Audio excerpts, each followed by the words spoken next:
Pour la première fois, un responsable ukrainien a jeté de la lumière sur les objectifs de l'attaque que les troupes de Kiev ont lancée dans la région de Koursk, dans l'ouest de la Russie. Le conseiller du président ukrainien, Mikhailo Podolyak, a déclaré que l'attaque surprise de l'Ukraine vise à renforcer la position de Kiev dans de futures négociations potentielles avec la Russie. Réagissent-ils à autre chose qu'à la peur ? Non, nous devons enfin comprendre cela.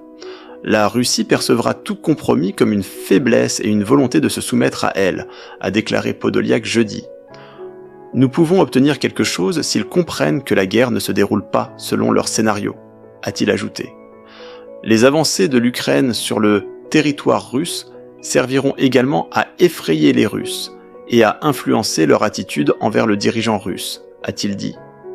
Des milliers de résidents de Koursk ont été évacués et l'état d'urgence a été déclaré dans la zone frontalière avec la région de Soumy, dans le nord-est de l'Ukraine, depuis le début de l'incursion transfrontalière mardi. Les forces de Kiev auraient pris le contrôle d'au moins 11 localités, ainsi que du point de mesure de gaz de Soudja, qui facilite le flux de gaz russe vers l'Europe.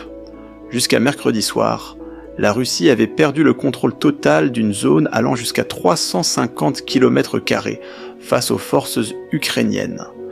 Les groupes de milices anti-Kremlin avaient déjà mené des opérations transfrontalières dans la région de Belgorod, en Russie.